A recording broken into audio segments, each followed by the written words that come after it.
Oui, je vais te dire Moi, je pense qu'il ne faut pas rétablir l'ISF, mais il faut rétablir la taxe carbone. Voilà. François Boulot. Il y a beaucoup de choses qui ont été dites, donc je voudrais là pouvoir répondre. J'ai pas parlé depuis un moment. Je reviens sur les inégalités. Je conclurai par l'écologie. Mais sur les inégalités, on peut dire ce qu'on veut. Il y a des chiffres. Il y a 9 millions de personnes dans notre pays qui vivent avec moins de 1 000 euros par mois. Et vous avez 140 000 SDF. Dans la 5e ou 6e puissance économique du monde, pour ma part, je trouve ça absolument insupportable. Et je pense que pour nous qui parlons dans le confort d'un plateau de télévision, nous ne devrions pas accepter de vivre dans un océan de malheur. Et c'est ce que... C'est pas punissant les riches qu'on résoudra ce problème. Alors, très bien, vous me faites ma transition, monsieur, parce que vous avez dit tout à l'heure qu'en réalité, le problème, c'est pas les riches, mais c'est que les pauvres n'arrivent pas à s'enrichir. Mais vous savez, il y a un lien de cause à effet. En fait, Victor Hugo disait, c'est de l'enfer des pauvres qui est fait le paradis des riches. En réalité, vous avez une richesse qui est produite et la question est celle de sa répartition.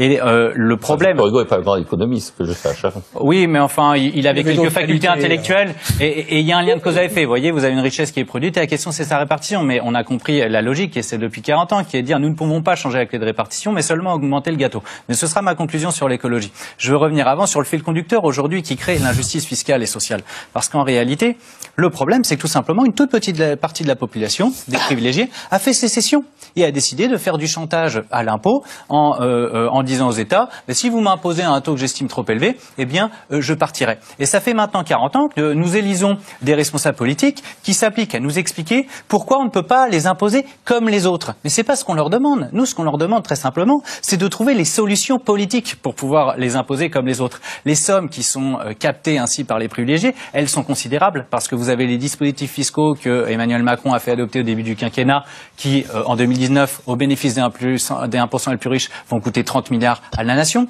À cela s'ajoutent les intérêts de la dette publique, c'est 40 milliards. Et vous pouvez encore ajouter l'évasion fiscale évaluée à 80 ou 100 milliards. Donc on est aux alentours de 150 ou 170 milliards. Et je rappelle que le budget des recettes de l'État par an, c'est 240 milliards. Vous voyez, donc on en est quasiment à 3/4 d'argent qui est capté directement par les 1, voire les 1% les plus riches. Et pour trouver des solutions, c'est assez simple en réalité. Il y a un pays qui n'est pas tout à fait communiste, qui s'appelle les États-Unis, et qui a fixé l'impôt sur la nationalité, et non plus exclusivement sur le principe de la territorialité. Donc ça pourrait permettre à ces gens d'arrêter de faire du chantage, d'arrêter de nous expliquer qu'ils vont aller dans un autre pays si on les impose selon des conditions qu'ils jugent privatoires et privatives. Et on pourrait faire cette solution-là. On pourrait également, parce que l'un des gros problèmes auxquels on assiste, c'est que tout simplement les évadés fiscaux, quand bien même les quelques-uns qui se font prendre la main dans le pot de confiture, sont effectivement pris la main dans le sac, ils ne vont jamais en prison.